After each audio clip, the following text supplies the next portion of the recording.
right, a good Wednesday evening to everybody out there watching. Welcome back to On Texas Football.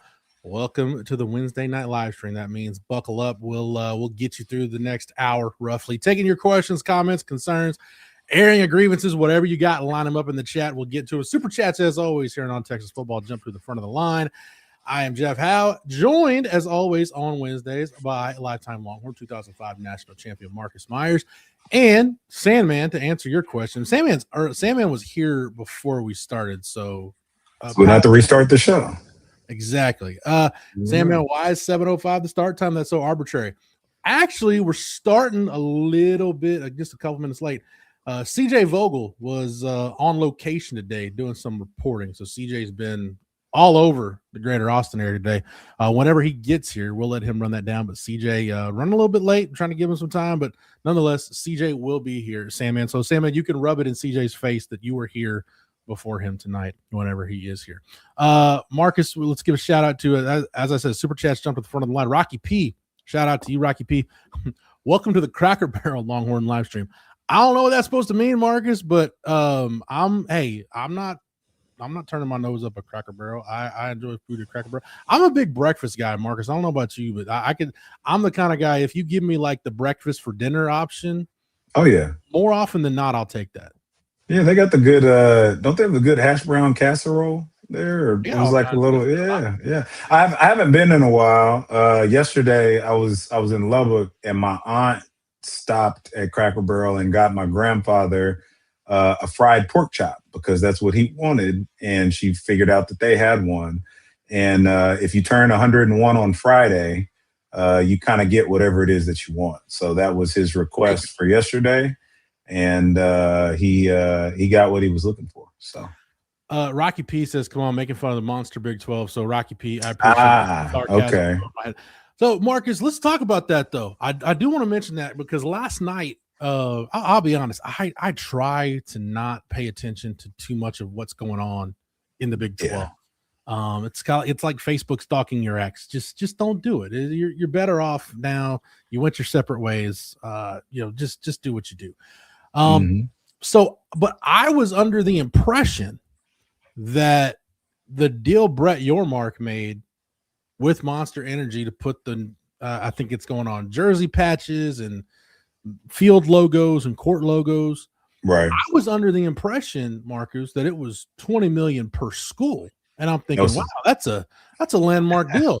I didn't know until after the show ended last night. And I got on the Twitter machine and got over over on TexasFootball.com. And I'm like, wait a minute, that's $20 million, period.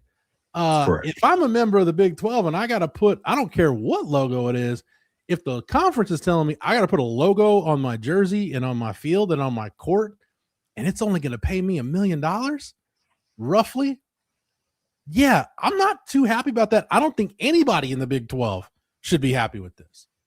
Yeah, that's pretty wild, man. And I mean, even for, Yormark and coming from, WWE and all those kinds of things, like you would think they would negotiate something a little better than that. Yeah. I mean, that's like a drop in the bucket and certainly not worth, whatever hideous patch that they're going to throw out there. So I don't know, man, that's pretty egregious.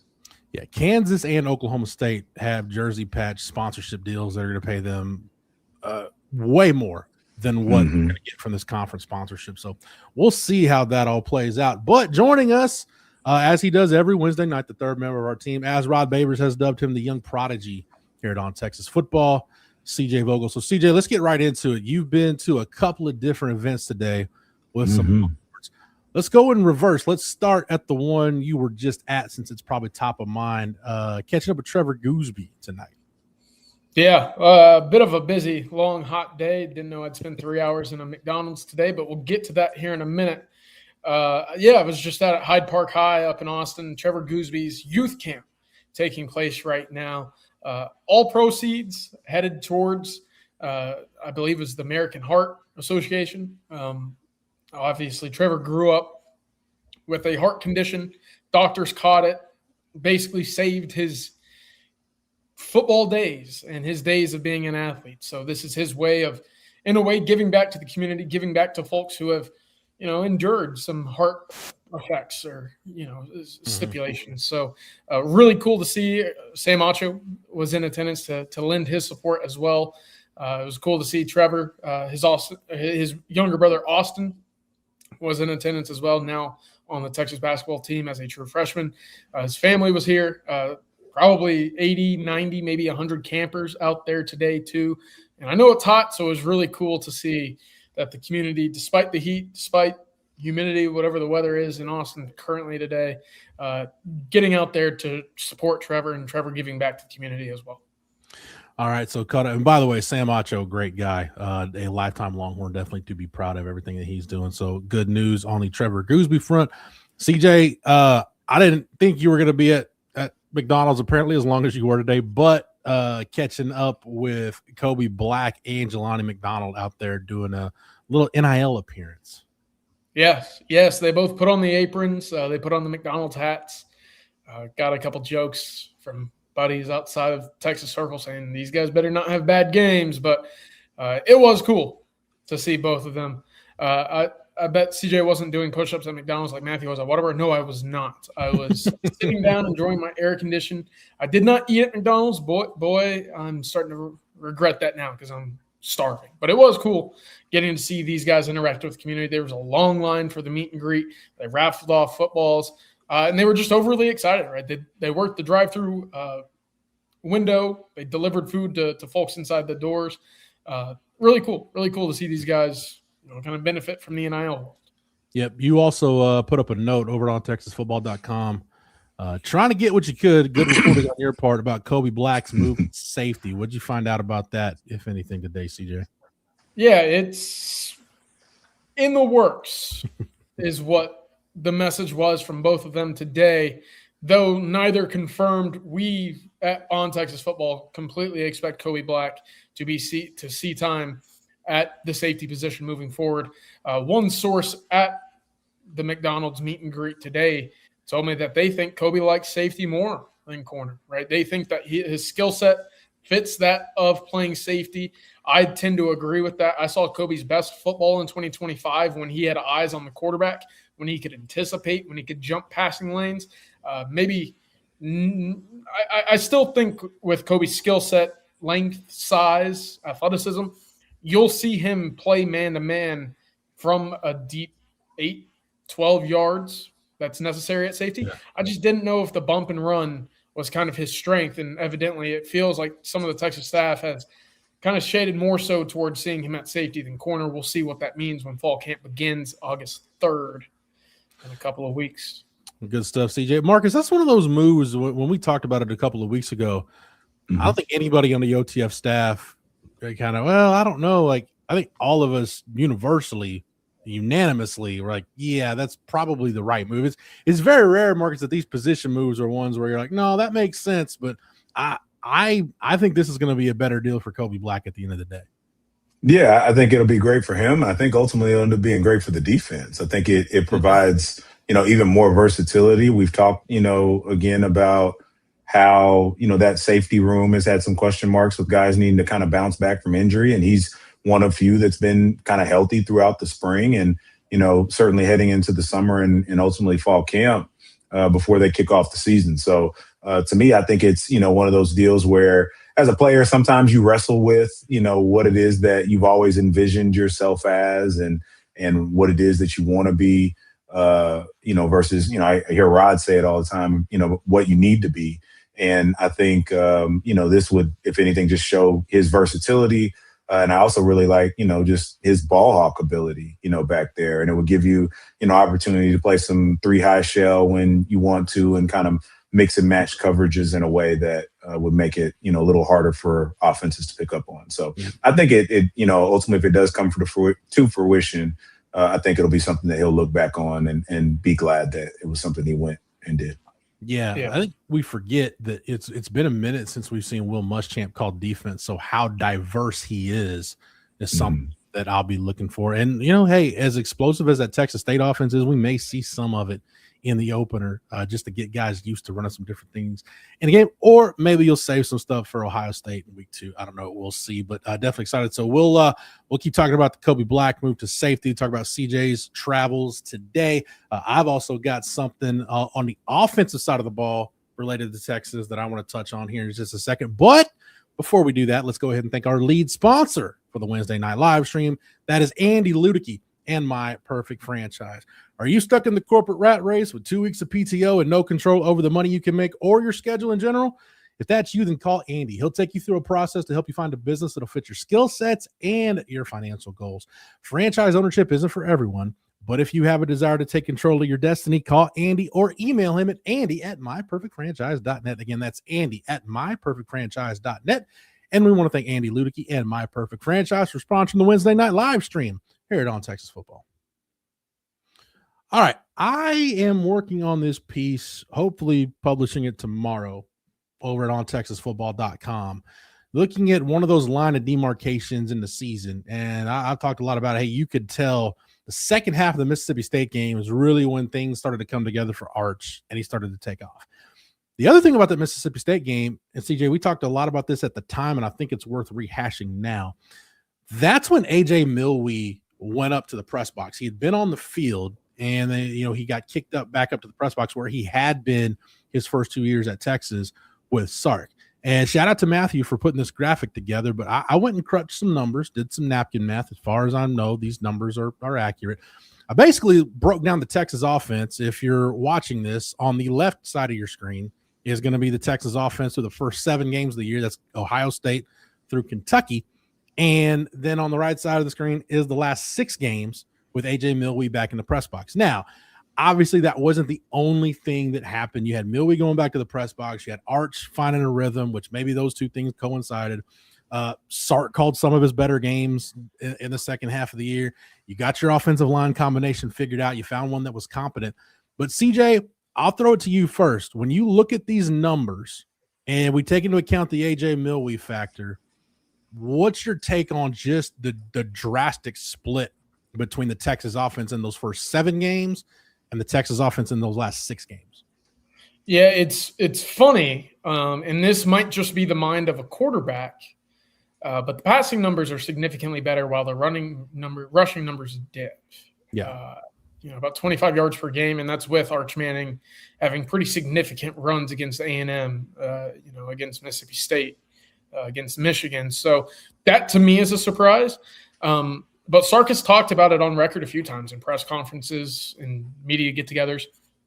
He and A.J. Milwee are so familiar with one another that it makes sense that Milwee going up to the box will see stuff that he knows Sark will like to call that the team would benefit from, given looks, personnel, schemes, whatever it might be. So that makes a lot of sense to see the passing numbers increase the way that they did.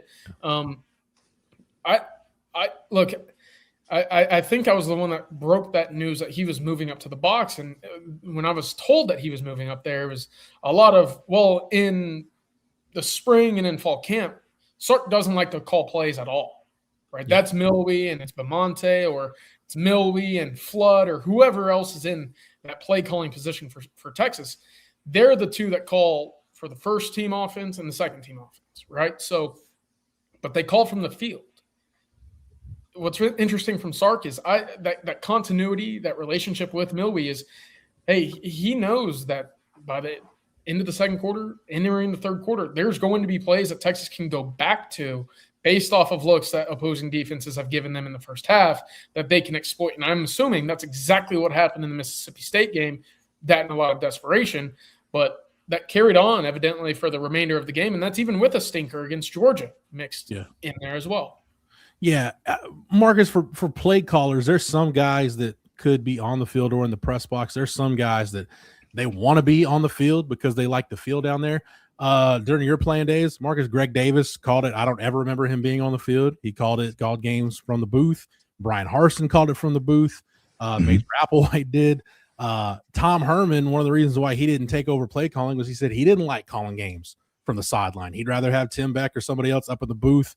Obviously, he had veto, but most offensive play callers, most of them like calling it from the press box. I think All Right Cube pointed it out in the chat. We've got to have, there's the correlation versus causation conversation that probably needs to happen here. Now, I'm not saying AJ Milwee is the only reason going upstairs is the only reason why the offense turned it around. But Marcus, considering, I mean, the offense, guys, look at those numbers on the left side. Like, it was a struggle early in the year. And I went back and looked at, CJ, you mentioned the run game numbers, and the run game numbers in those first 7 games were better. But I went back and started looking at, even like sack adjusted rushing yards. Again, taking sacks out against Florida, 20 for 89, Oklahoma 34 for 142. That was one of your better running games of the season. Kentucky, sack adjusted rushing yards, 25 carries, 71 yards.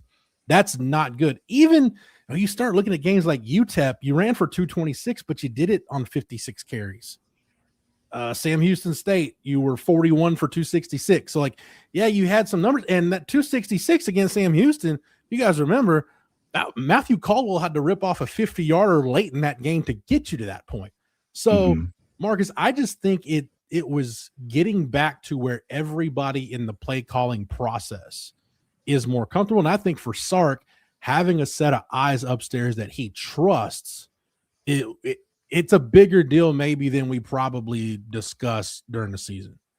Yeah, and it's why a lot of times, like when I allow myself to get roped into some Twitter spats with folks from time to time around, film, is like, I want to know, what did you watch? Did you look at the all 22? Because when you're up in the box, you see the whole field, right? Like when you're down low, like it's different. And those guys are not small, right? So you're trying to, imagine being a coach on this sideline, look to the other side of the field to try to figure out, what's going over there. Like that can be challenging. And even when you kind of brought this up and we're running through some of those stats, one of the first things that kind of jumped out to me was even like the yards per game on each end fell off to me. And so I had to kind of go figure out why. And it was because even at that 368 in the first, 7 games, well, that's propped up because you had 607 yards against Sam Houston. So, like, if that was even more in line with what the other games are, that average is much lower. And then that last 6 games, pretty much every single game was 420, 430, 440 yards, total per game and up. I think A&M was right around like 397, 398, but then it was weighed down by Georgia, right? That was the only game in that stretch that was under 300 yards. And so when you look at it, I think it all did just kind of coincide. The offensive line started to gel a little more. You heard Arch talk about, hey, I'm just going to go out there and have fun. When you hear a quarterback making those type of comments as well, typically there's been some type of conversation with the coordinator, with their QB coach.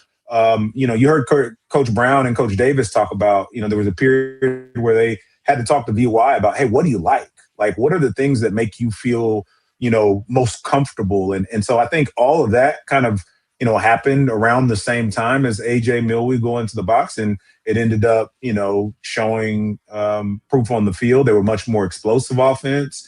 And even in all of that, still left a lot on the field. So I think it's, certainly one of the things that they can point to towards the end of the season and say, hey, look what we were able to do.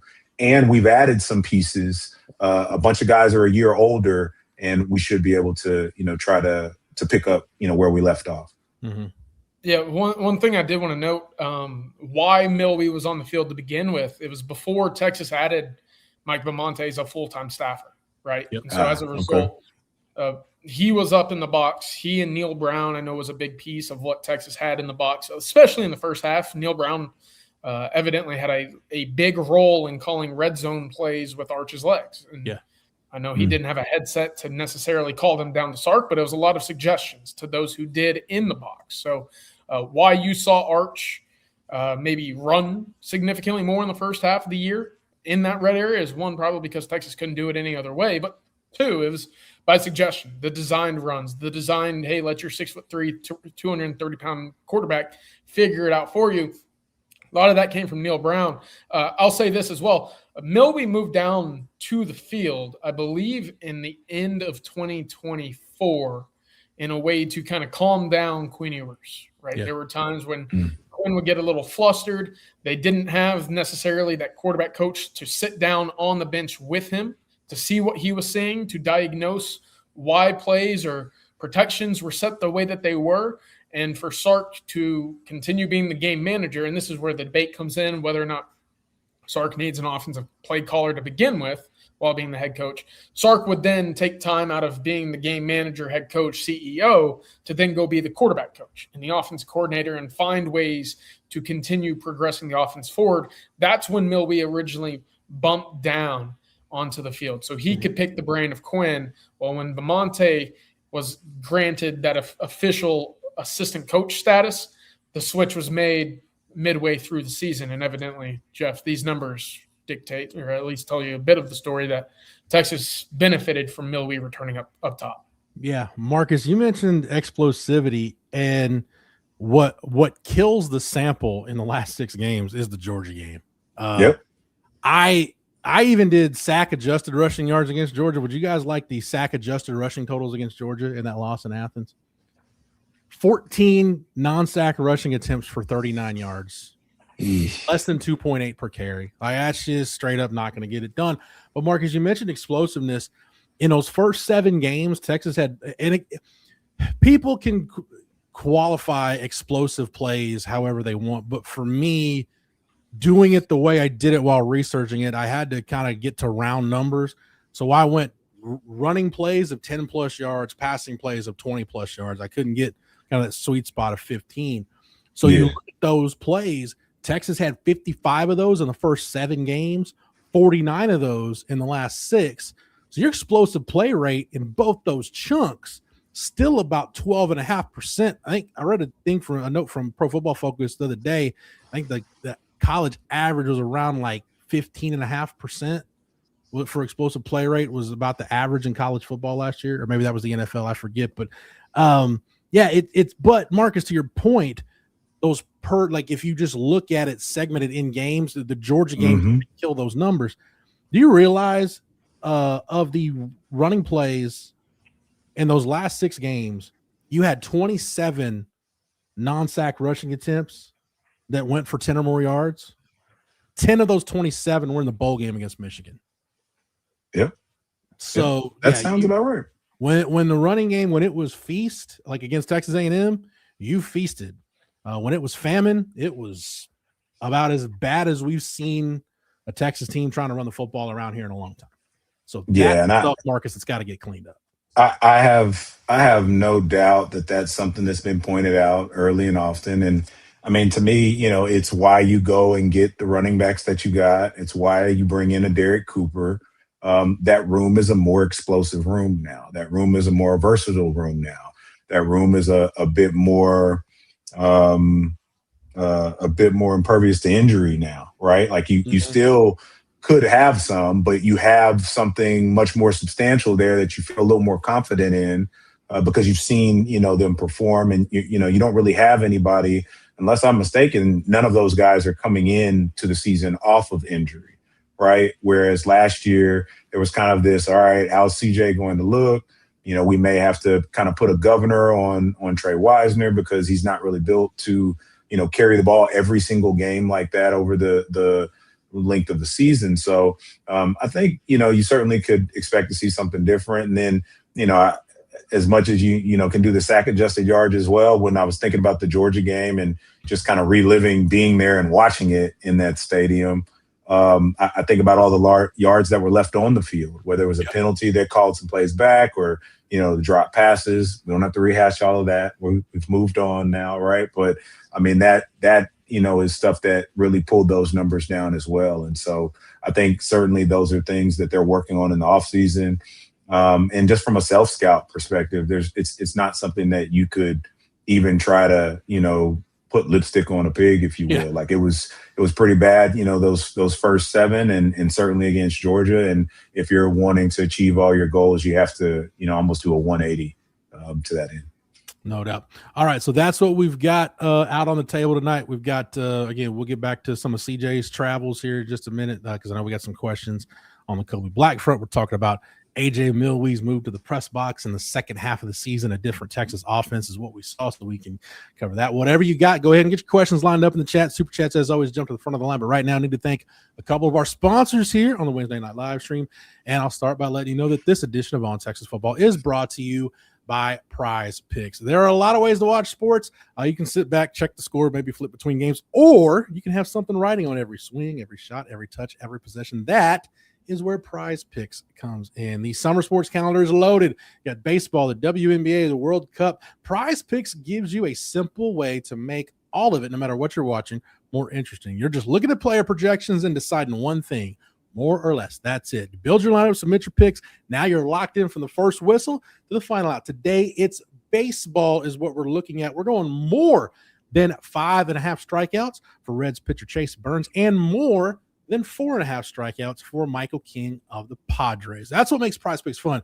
You trust your read, you make the call. Now suddenly every little moment matters. And yes, Prize Picks is available in all 50 states, including right here in the great state of Texas. So if you haven't done it yet, download the app, use the code HMA, play $5, and you'll get $50 in lineups instantly. Again, just download the app, use the code HMA, 5 get you 50 with Prize Picks. It really is that simple. And as always, please remember to play smart, play responsibly, play Prize Picks. Shout out to Prize Picks and shout out to Laura Baker. This edition of On Texas Football is brought to you by accomplished Austin realtor Laura Baker. Laura and the Andy Allen team at Keller Williams can handle all of your real estate needs in the greater Austin area. Laura's not only a diehard Longhorn fan, but a longtime Austin real estate expert. Give her a shout at 512-784-0505. That's 512-784-0505. And a big thank you to Laura Baker, a longtime sponsor here on the channel of Football Theory with myself and Rod Babers. And a shout out to Laura Baker for sponsoring the Wednesday night live stream here at On Texas Football. All right, guys, we got a couple supers to get to. Rocky P coming through with another super chat. Thank you, Rocky P. So the more I think about Kobe Black moving to safety, the more I get the more excited I get. That gives us 4 legit coverage players on the field. You don't have to change personnel as much, which makes them a lot less predictable. CJ, this got brought up for discussion too over at ontexasfootball.com. And again, it's going back to getting into the granular talk about why Sark made the change. But, PK is a front guy, and he trusted whoever was the defensive pass game coordinator to have things tied up on the back end. It was Terry Joseph, and then, Dwayne Keenan did some more of that last year. That's not going to be the case with Will Muschamp. He is going to have control over what's going on in the front end and the back end, making sure that it's tied together. And I think part of that, CJ, and we're seeing this with Kobe Black, getting back to cross-training guys in multiple positions to manufacture depth. That way you make sure whether you're in nickel, dime, whatever personnel you're in, that you've always got your best 5, 6, whatever it is on the field at all times. Yeah, the move with Kobe is going to be really interesting, obviously, because he has a background in playing man coverage, right? I don't think right now that's a strength of Xavier Filsaime. I can't say with certainty that it's going to be Jonah Williams's, though I do think Jonah following Jelani McDonald as kind of your center fielder, kind of your just go find the ball safety is exactly where you want him to be. And then it's going to be really interesting for Derek Williams, right? 2 years removed from the ACL. 2023, he was probably your best cover safety, right? Playing as a true freshman, he was someone that I had a lot of trust in when he was on the field, knowing that he wasn't going to be out of place, knowing that he'd make plays on the football. And 3, he would know, when against a bigger body tight end or even a faster slot wide receiver, he would be in a position where he didn't look out of place or that he could be picked on. So if that is where you end up with Kobe Black and Jelani as your 2 deep safeties, it gives you a lot of flexibility to play cover 2, cover 4, or if you want to play a single high cover 3 look, you can throw Jelani back deep as your single high safety, allow him to play that center field look, and still feel really comfortable about the coverage skills underneath with Kobe Black and Grayson Littleton as your slot on the opposite side. And that goes into your predictability. Your late stunts and coverage shifts defensively, you won't be tipping your hand, which is something I thought whoever was calling defenses for Texas last year, whether it was Akina or like Gideon a couple of years ago or Terry Joseph, I thought they all did that relatively well, not tipping their hand to coverages pre-snap. Yeah. Yeah, Marcus, when it's kind of weird the way I watch football sometimes because I've tried to view it through an offensive line prism, and to me, like the secondary and the offensive line to me are so similar in that if you've got an injury or a performance issue where you need to pull somebody off the field, and if it's a corner, like if it's your boundary corner, I may not necessarily want my boundary corner on the field. If you're a nickel, my number 6 DB, he might be the backup safety. So, hey, can I move somebody over the corner to get that next best guy on the field? We talk about that all the time with the offensive line. Like, no, I don't want necessarily the backup right guard. I like I've got a tackle. We can move some guys around to get the best 5. We haven't seen that much in the secondary at Texas in recent years, Marcus. So I love the fact that you had Bo Masco working corner and nickel, Grayson Littleton working corner and nickel, not Kobe Black working corner and safety. We'll see if there's any more cross-training. Sarks mentioned Xavier Filson, he could play safety and nickel. Just make sure you've always got your best on the field. Yeah, not only your best on the field, but you want to make sure that you're kind of insulating yourself again to injury, right? We saw what happened when guys started kind of dropping like flies against Vanderbilt, or even, again, hate to bring it up, but Florida without Manny Muhammad. Well, you want to make sure enough guys are in different positions where they feel comfortable. And most of these guys you project to be able to cover well. So when you, again, kind of even going back to the super chat and what Rocky P was discussing is like, it makes you less predictable, but beyond that, it makes it much harder for a defense or for an offensive coordinator, to hunt for the guy that can't cover. Right. Yeah. A lot of times there typically is a safety that maybe is the brains of the operation, but isn't as athletic, or maybe he's, the guy that's kind of bringing the wood and coming down, hill to make the big hits. Right. And so if you have more of a interchangeable lineup where everybody, in that secondary has pretty, above average to good coverage ability, that makes it a lot tougher for an offense to be able to target certain guys and put them in conflict in ways that really works to their advantage. So I think it's kind of twofold. Yes, cross-train so that you can mix and match for your own coverages, but then you're also, trying to protect against tendencies, as well as being able to real time account for, all right, if we have to use a guy in a pinch, this isn't necessarily his first rodeo. Yep. Yeah. I wanted to touch on this real quick from Tyler Sledge. The secondary missed Barron, especially with communication. Yeah, Barron, they missed Makuba, they missed Michael Taff, especially. So what's going to be interesting this year is without Michael Taff, right? Because him returning last year was one of those reasons why you sat there and you looked at the secondary and said, I know that there's a lot of turnover, but because that linchpin that is the main vocal communicator is returning, you don't ever feel like this group will ever be, not working together, not on the same page. And yet we saw towards the back end, for whatever reason, it wasn't always on the same page. But I did ask Jelani McDonald today, say, hey, that figures to be your role, right? Am I assuming this or am I on to something? And he said, no, I'm taking that vocal leap, right? I plan on becoming the mouthpiece for the secondary, just as Rasheem Biles and Ty Anthony Smith are being the mouthpieces ahead of me. I'm the one talking now. And it wasn't always something that I was comfortable with, but it's something that I need to do for this defense. So growing into that role, and Marcus, I'm sure you have plenty of stories of guys that, whether they were day one leaders to begin with, or they really had to mature and grow into that role. To me, Jelani is doing that exactly as the team needs him without a Michael Taff, and becoming that vocal piece in the back end. Absolutely. Yeah. Marcus, that when we talk about leadership and kind of passing the torch, it's not really relevant to what CJ said, but I don't know why it clicked in my mind. But you think about that 06 season and Colt coming in, taking over at quarterback as a redshirt freshman. And one of the questions was, hey, how's he going to lead? How's he going to lead? Well, I mean, you don't need to be overzealous as a leader when you step in that huddle and there's Justin Blaylock and Casey Studdard and Lyle Sinline and Lima Swede and Selvin Young. They had a lot of guys, Marcus, in that huddle that played a lot of football. So you could kind of fall in place and learn how it is. What you hope is that, and I'm not comparing Jelani McDonald to Colt McCoy, but you hope that, okay, he's had a few years now to see what really good leadership and communication looks like.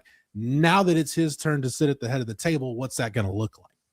Yeah, and you heard, also the guys talking about just how close they feel the team is, now in comparison to last year. And, I know we've, talked about them starting kind of their culture Wednesdays earlier. And that stuff matters because it gives you an opportunity to hold your teammates accountable. And you're not just expecting one guy to do it. It's like everybody is fully invested in holding one another accountable. So, yeah, absolutely. You would expect that Jelani's going to take that next leap. And there are guys that, a lot of times you want to make sure you've earned the right to kind of be able to speak up in that manner. But then also, if it's just not maybe what you're naturally, aligned to do, you do have to grow into it. But it helps when you have teammates that are, willing to hold one another accountable, understand that it's not, me trying to call you out or embarrass you, but it's, back to the saying, the standard is the standard. And so that applies for every man on the roster. And if I'm doing something that is harmful to myself, harmful to the team, well, somebody should be able to, put me in place in love, right? It may be in a heated moment, but that it's coming from a good place. And those tend to be the teams that not only excel the most, but have the best, type of communication. No doubt. I love the Wednesday. I love the Wednesday live stream. I love the Wednesday chat. CJ, I like that we're getting insight from you on guys' McDonald's orders today. That's I think as Daniel said, that's the reporting that you come to On Texas Football for. That's the reporting that I bring right down that lane. I will say one of the questions I was asked today, I tweeted it out. Which coach would be the most upset that you're eating a McDonald's meal? And Jelani, without any hesitation, goes, Blake Gideon. It was Coach Gideon, absolutely. He said this is like putting, unleaded gasoline in a supercar. He's like, you just don't do it. As he takes another bite of his spicy McChicken and he slurps down a little bit of whatever the new McDonald's drink is that they got. But no, the two of them together are hilarious. It was really unfortunate we didn't get to see Rasheem Biles. There was a really unfortunate death in the family that prevented him from his showing up this afternoon. But I did learn, and I'll write about this on Friday for the Happy Friday piece. Rasheem Biles, when you get him out of his, he's kind of in a shell, a new guy on campus. But when you get him out of that and you kind of crack him open, you get to see, kind of the personality behind the helmet. I was told today he's one of the funniest, most energetic, outgoing, witty guys on the entire team. So if that's the guy that's in the middle of your defense and you can really let him play loose, be loose, kind of show off that personality, I think that's good for the defense to kind of have that trickle-down effect. Yeah. Two things real quick on Rasheem Biles' name pronunciation, because we got some talk about it last night in the chat. Yeah. So Texas and Pitt and ESPN and everybody else has gone Rasheem.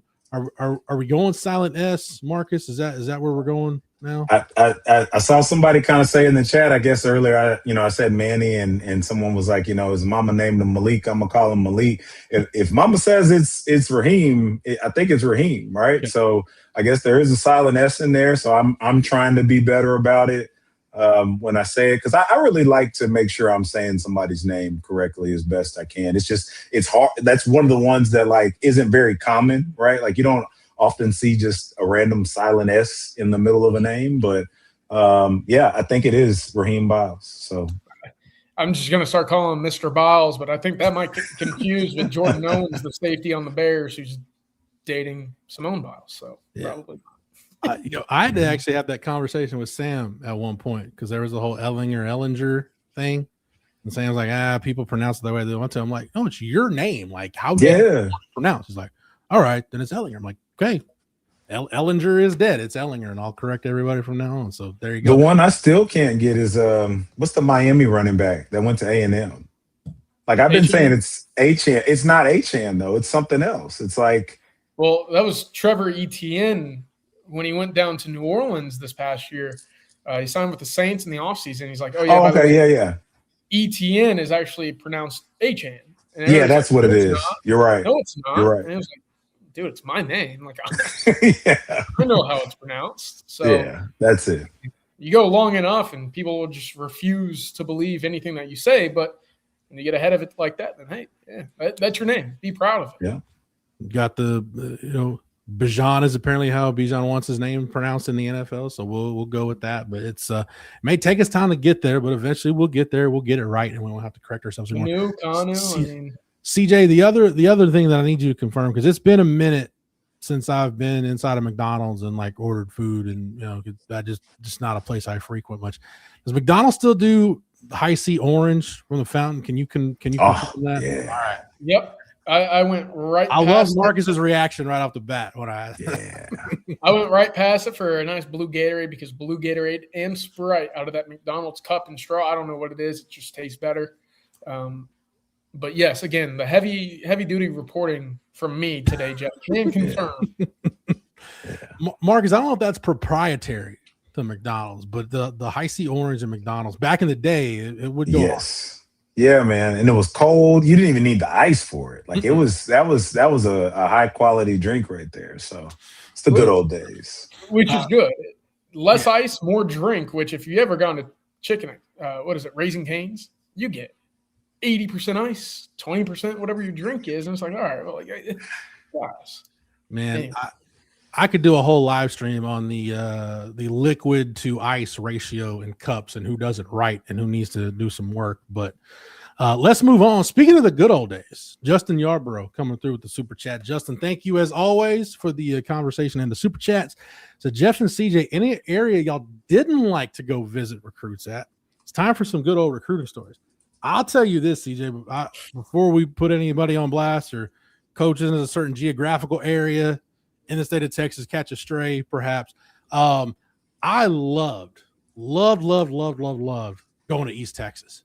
I just felt like more often than not, man, whether it was Jeff Traylor over at Gilmer or Mike Valerie at Kilgore back in the day, even going to see John King over at Longview, they're always happy to see you. Like they're thankful that you're there. They'll walk you around, they'll give you a tour, anything you need, they'll do it for you. I love going to East Texas when I was on the road. Walking into East Texas, facility practice. I mean, I don't know what it is, Jeff, but it's the most welcoming group of coaches, of players. I mean, maybe it's just that they're excited to see you and that someone's stopping through their neck of the woods. But I loved it. I always liked going up through there, PG, Texarkana even. Mm-hmm. The only real issues that I have traveling is, hey, if I'm coming out after an hour drive, 3-hour drive, 4-hour drive, and that I'm coming, and that I'm on my way to talk to you and the kid and do my job, and I get there and I cannot do it, but then I get upset. Yeah. San Antonio used to be really good at that. Just schools in San Antonio used to be, hey, we're excited to have you. And then when it came down to, hey, do you mind if I grab so-and-so for, a quick interview? Oh, no, he's got to go. Well, then so do I. I wasn't going to name names, but you went there, CJ. Yeah, the Alamo City mark is now I'll say this. The best school I probably dealt with was probably Cibolo Steel. One of the times I went to Steel. Shout out Mike Jenkins and Scott Lenhoff, the head coaches. Love that staff at the time. But yeah, Steel is as I found out in Greater San Antonio, Marcus, it's the exception, not the rule. Say it's the outlier, huh? Yeah, unfortunately. Just from my experience, and it sounds like CJ's experience too. So. Probably something to it then. Other than San Antonio, no, I really liked just really loved East Texas. There weren't very many just overtly negative experiences with like a certain geographical area on the recruiting trail. I will say this though, I won't name the recruit or the school or the geographical area. There was a young man committed to Texas, ended up not being a part of the class, that didn't feel like he had a great game, and got in my face during the post-game interview, and I wasn't quite sure a 17-year-old was about to try and fight me, but I wasn't going to hang around long enough, CJ, to figure out if he was or not. Yeah. Jeff, I can't say I've gotten to that point, but also at the point that, these aren't 16, 17-year-old kids when they're getting recruited to go play D1 football. I mean, Marcus, you can probably speak from experience. You're a big dude, right? I'm sitting there with my little old reporters, like, what the hell's going on here? So, yeah, I'm gonna hit the road. I'm gonna hit the road. Well, that's interesting because Marcus, like your class is the first that you can actually look up online records and see a full list of signees. Like before 2002, it's really hard. Like you got to try to really search and go back in go to like paper, like pick up like a media guide or a Dave Campbell's Texas Football and like look and see what the signing class looked like. Were you getting much media back in the day at your Connolly games, Marcus? Not really. Like you would, KXAN would do that like Friday night football fever or whatever it was. And so sometimes we would be like game of the week, that kind of thing. But our games a lot of times were boring. Like we blew a lot of teams out. And so, I mean, we were in some pretty crappy districts at times. And so, like games would be over at almost like halftime. So it was kind of not worth it. I think a lot of times you want to, kind of cover the games that are a bit more exciting, and typically a lot of ours weren't, so it was that's Mark, not I'll push back on that entirely. Okay. All right. Let me have it. I want a 70-0 blowout. I want that clock to run. See, we beat Johnston 70-3. And I bet you had a running clock in the second half. I don't even remember. I was done playing like after the second quarter. Like I might have had like one snap in the third quarter, and then I was like, trying to figure out where we were going after the game. I think the first game I ever covered as, a credentialed media going to talk to a recruit, it was going to go see DeMarvin Leal, who ended up signing with A&M. He's now, I believe, on the Steelers or the Ravens. He's had a heck of a career in the NFL, but he was out of Judson, and Judson played somebody that was really bad. Yeah. My first ever game, I get out to the sideline, and all I see is this clock just not stopping. I'm like, why is this clock not stopping? What's going on here? Well, we got out of that game in about 2 hours and 10 minutes. I was like, this is great. 2.5 hours. I got there early. I got to watch them in warm-ups. I got to stay late. I got to talk to them. I'm going to have to get something I can write about. I'm like, this is fantastic. And then you get stuck with a homecoming game or something, Jeff, and you know what I'm talking about with these games. Oh, my gosh. 5-hour ordeal. Oh. Give me a running clock. It's my favorite thing to ask officials. Every single game after halftime, they come back out. I'm like, all right, Skip. Like, what's our magic number to get this clock running all the way out? Oh, it's gonna be about 35. I appreciate the pageantry of high school football, but there is nothing more disheartening than getting to a game and if you didn't happen to check the schedule, or you it's worse because the dread ahead of time where you ended up going to the homecoming game knowing that all right, once we get through this 75-minute halftime, we'll get the second half starter or whatever it is. I experienced the running clock, CJ. There was a game in 2000. This was in the fall of 2009. I went to watch Dangerfield. They had Chris Jones and Steve. And it's a district game. And just looking at their scores, I'm like, all right, if I want to see these guys do anything productive, I'm going to get there early. Like when they're getting off the bus early. Yeah, so they're playing in Queen City, which is right very, very, very northeast Texas. So I get there and, like you said, get the work done. And like the second half seemed like it was over in about 10 minutes because of the running clock. But that was one where I kind of got lost going back to my hotel in Texarkana. And I'm driving down the road. So I'm like, man, why do the highway signs look like they're cut off or torn? No, they were Arkansas state highway signs. I actually ended up in the wrong state and had to turn around and get back to Texas. So, yeah, that was an adventure. But no, that the homecoming half times are just absolutely brutal. Even like the UIL has stuff now where it's got to be done within a certain time frame, but nobody respects the time on the clock when you're talking about homecoming and any of that stuff. All right, good stuff. We'll get back to it. If you got questions, anything you got, go ahead and line them up. Super chats, as always, jump to the front of the line here on the On Texas Football live streams. So right now, let's go ahead and thank another one of our sponsors here on the Wednesday night live stream and give a shout out to Zen AI. This summer, don't just watch the game, vibecast it with Zen AI. Zen AI is the home of vibecasting, a new way to capture and share real sports conversations. No studio, no fancy gear. Your phone is your whole setup. Arguing about who should have taken the last shot, breaking down every play. Just hit record, talk it out, and Zen AI turns that convo into a sportscast that you can share as clips, reels, or TikToks. An AI producer works behind the scenes, cleaning up the audio, cutting the highlights, helping you tweak edits just by chatting. in plain English. Go live while the game is on or record your hot takes after it's done. Bring in your co-host or find another fan in Zen AI's network. This summer, Zen AI is paying new Vibecasters to launch their first sportscast. Humans are the talent. AI is the infrastructure. Zen AI is invite only. Head to zen.ai to join the waitlist. That's zen.ai or tap the link in our show notes. And a big thank you to Zen AI for sponsoring the Wednesday night live stream here at On Texas Football. Well, all right, Cubed, if you do, you can check out the show notes once we're done. So go ahead and make sure you do that if you want to know more about Zen AI. We've got a super chat from Juan Garza. Juan, thank you for the super chat. Said, do you think that Lincoln Riley doesn't want to coach in the SEC because he was intimidated? It's interesting, CJ, the career arc of Lincoln Riley, because the bloom is very much off the rose at this point. And, I've heard from various folks that Lincoln Riley hasn't been happy at USC. I don't think there are a lot of USC people that are happy with him at this point. There was a scenario, CJ, where last year, given the money they put into the portal and kind of how their roster was, if things didn't work out for Texas Tech, I was told it wasn't the craziest thing in the world if Lincoln Riley ended up back at his alma mater.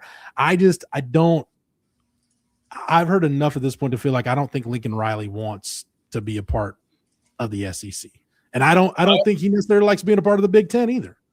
No, I think you're right. I mean, especially because the Big Ten is probably more anti-air raid than what the SEC has now become, right? So it's even further from what his proving grounds proved to be, with him becoming one of the best offensive play callers, designers, quarterback developers, whatever you want to call them.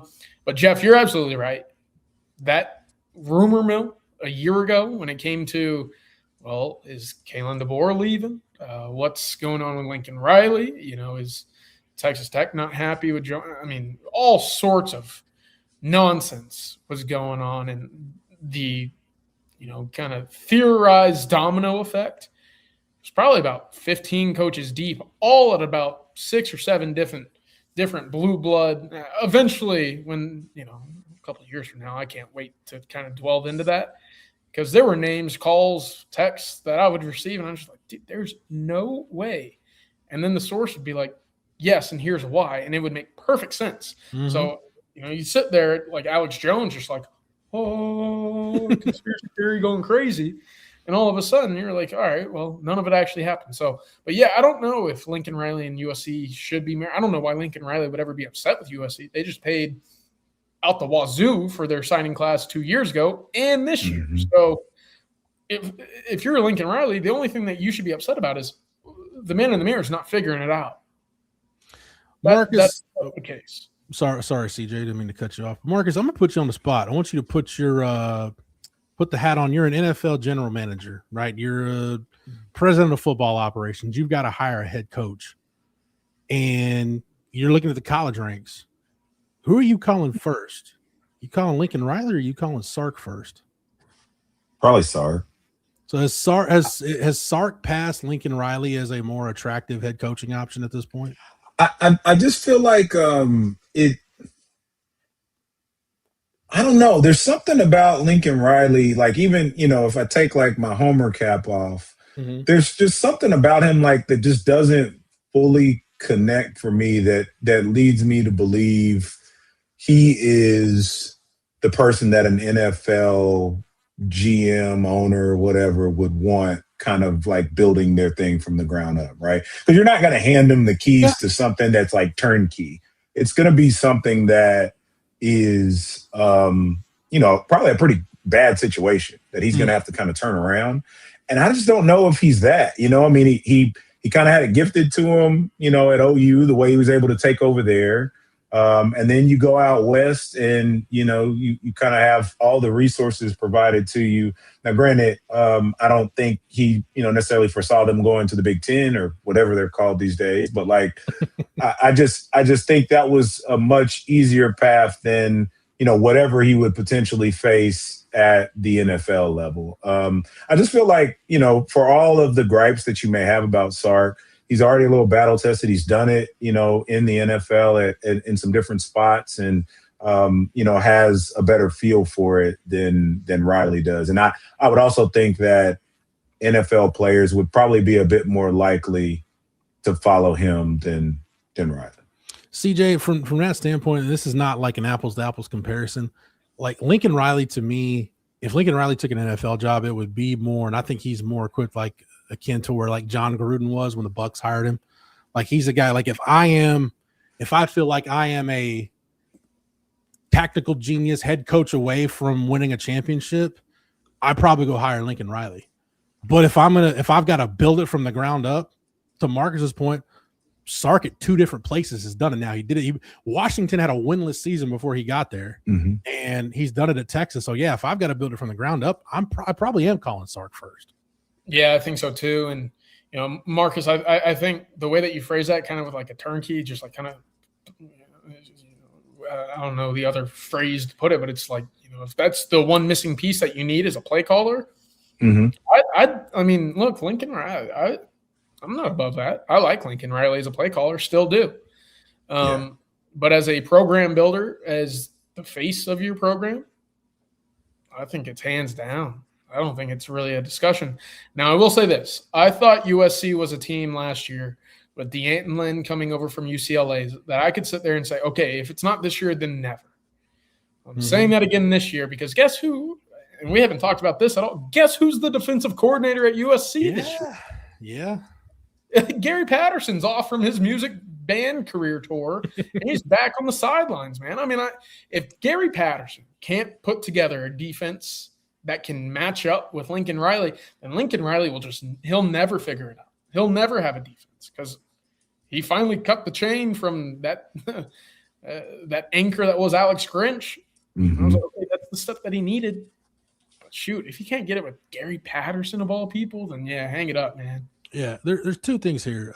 One, CJ, to your point about Gary Patterson, and GP wasn't the defensive play caller at Texas, and he wasn't as near as involved at Texas as he is at USC.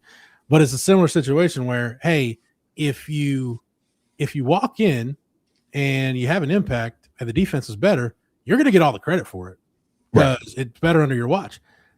If it doesn't get better, though, well, that's how broken it was. I couldn't even fix it. So it's a no-lose situation to me for Gary Patterson. Marcus, going back to CJ's point about getting rid of Alex Grinch, the guy that I felt, and I only have my opinions of him because guys that played at Texas while Benny Wiley was the strength coach had their opinion of how the strength program was being run. And I just felt like, man, you look at Benny Wiley's track record and is he good at what he does? Does he get results? Yeah, he gets results, but I just felt like that strength coach hire, if it does end up not getting turned around for Lincoln Riley at USC, I think that's the hire, Marcus, that he hitched his wagon to Benny Wiley too long, waited too long to move on. And that's what ultimately is going to be his undoing. I don't know how you felt about Benny Wiley when he was at Texas, but I heard enough stories during his time on the 40 acres to feel like, all right, yeah, things were amiss in strength and conditioning. Yeah, I don't know. I'll be honest, like kind of around that time, that's where, I was kind of like checking in, checking out of Texas football at times. And so I probably wasn't as close to, him from a strength coach standpoint as I have been the other guys. Yeah. But I can certainly see that. Like he seems to fit Riley a bit better in like a bad way, right? Like I could see that pairing and why potentially, Riley would be comfortable with that. And, you just got to, I guess, if you're a USC supporter, hope that, it maybe goes the other way. But I don't know. It's hard to tell at times. Like sometimes, those guys are certainly considered to be one of the tone setters for a team. And I just don't know if, that pairing really works at a USC. Yeah, I agree. All right, Cube coming through with the super chat. Says Lincoln Riley is the M. Night Shyamalan of college football. Yes, I paid $5 to repeat this comment. So thank you. All right, Cube. We appreciate it very much. We're seeing unique sentences being paid to to read unique sentences for the first We time. are in the dog days of summer. All right. All of the Americas have gotten kicked out of the World Cup. Yeah. We don't have much right now. Like we are counting down the days to August. So the day I dread on the sports calendars whenever the ESPYs is. There's nothing against the ESPY awards. It's just that's a day where there's no sports and you realize, okay, you're still far enough away from football that it hurts, but there's nothing really else relevant going on. Unless you want to dive into NBA Summer League, if that's your thing, but go ahead. Yeah. It's gonna be a minute. Hey, one thing I do want to mention before we're done here, make sure that you tune into Coffee and Football tomorrow. You should be tuning into Coffee and Football every day, but make sure you're tuning in tomorrow around 8:30. It's Bobby, it's Jerry, it's Blake, and it's Schloss. Jim Schlossnagel will be on Coffee and Football tomorrow morning at 8:30. So shout out to the Texas head baseball coach for joining the guys on Coffee and Football. Do not miss that. Make sure you check it out. Always love having Schloss on the channel. Love how he makes time to come on Texas Football to talk about the Texas baseball program. So again, 8:30 tomorrow morning on Coffee and Football. Jim Schlossnagel will join the guys to talk a little Longhorn baseball ahead of the draft. Speaking of which, make sure you get over to ontexasfootball.com. We've got, CJ dropped that nugget on Kobe Black that we talked about earlier. We've got Major League Baseball draft notes. We've got some recruiting news notes and nuggets. A lot of stuff going on over at ontexasfootball.com. If you're not a member, make sure you go ahead and get signed up ASAP. So with that in mind, bring the donuts, Cisco. Come hang out. It'll be fun tomorrow morning on Coffee and Football with Schloss. So that's going to do it, though, for the Wednesday night live stream. Big thank you to everybody in the chat that hung out, keeping the chat lively as always on Wednesdays. Thank you, as always, for the super chat. Marcus, CJ, thank you guys for the time, the knowledge, the intel, the sir. As always, huge shout out to Matthew doing the great job that he does behind the scenes. Thank you. Yes, hashtag for McDonald's, Sam, man. Thank you. Matthew's the MVP over on Texas Football. If you got anything else, you can direct it to the guys at Coffee and Football bright and early tomorrow morning. Marcus and I are done with our scheduled live streams for the week. CJ will be back tomorrow night, the normally scheduled Thursday night live stream. It's that Winning Drive crew with CJ, Coach Bob Shipley, and Rod Babers on Thursday night. Actually, CJ, are you on the live stream tomorrow? I know we forgot that we talked about some stuff. You are? Yeah, as of now. We're cutting Mom's birthday a little short. Just to talk to Sandman, Cisco, and the fellas. Arrow Kits, you're in timeout, by the way, Arrow Kits. You're about to join Sandman. Yes, Cisco, hashtag for Craig, as always. So thanks, everybody, for the chats and keeping it lively. Much appreciated on a Wednesday night. So until then, for Marcus, for CJ, for Matthew, for the entire On Texas Football staff, yes, Sandman especially, for a High C Orange in the fountain at McDonald's, for everything else we've mentioned and we've hashtagged. I'm Jeff Howe. Thank you so much for watching and listening. And until next time, welcome.